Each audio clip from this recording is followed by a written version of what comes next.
yakoze ibishoboka byose ngo urwaruka rutinyuke rwisanzure rushira imbere imigambi y'iterambere, anagerageza kugwiyegereza nk'umugenzi wago, ari naho yahavuye yitazira umujama w'urwaruka.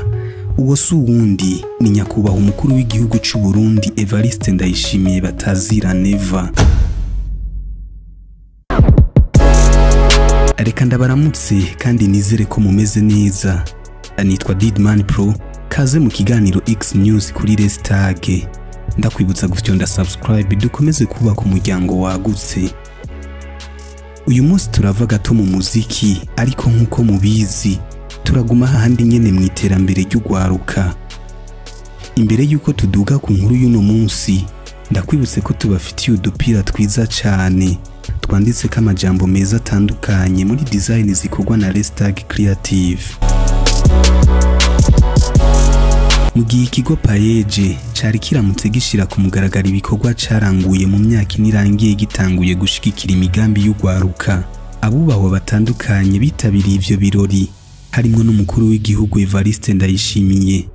Mu ijambo ryiwe akaba yashimiye ikigo Paeje ku ntambwe nziza kimaze kugeza ku rwaruka rutandukanye mu gihugu cyose, ariko kandi hakaba hatanzwe akaryo ko gushinga intahe ku rwaruka rwafashijwe na Paeje.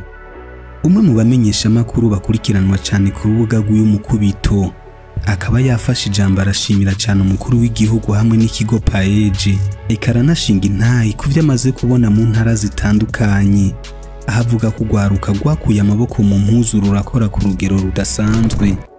Maze iminsi nkora ibiganiro ku bijanye n'igiterwa c'ibirayi, ngira ngo arabonye ikiganiro ca Mutima aho mu mahegitari 5 igihe twari kuri tere bari ko bamusaba ko bomuhereza imiliyoni 350.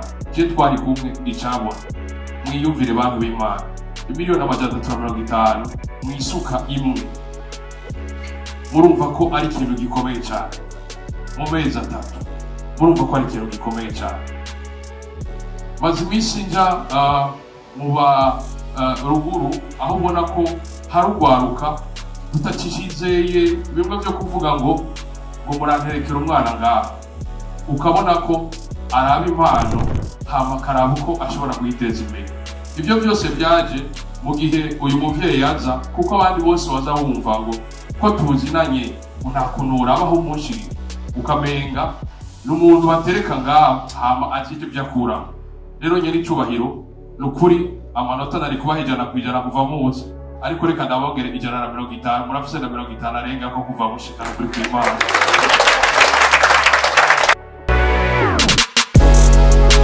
Akaba yagiriye kasaba umukuru w'igihugu kumushigikira mu mugambi wiwe wo gukora imbonesha kurishika kure.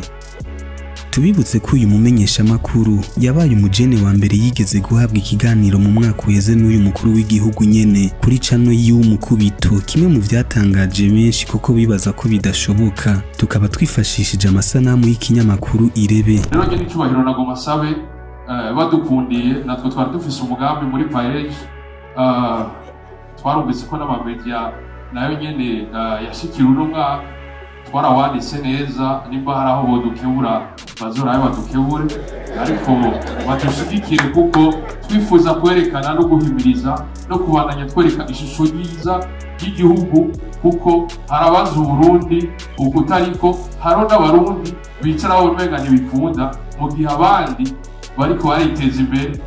Ingorane dufise hanyuma nuko Umurundi mwicaranye kugurira icupa nakubwira aho yakuye amahera.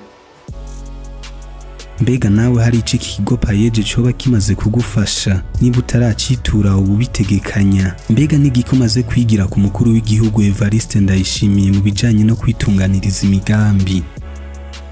Ntiwibagire gusiga commentaire yawe, like na subscribe. Mwari kumwe na Didman Pro, ndabakunda cyane, naho mu kiganiro c'ubutaha.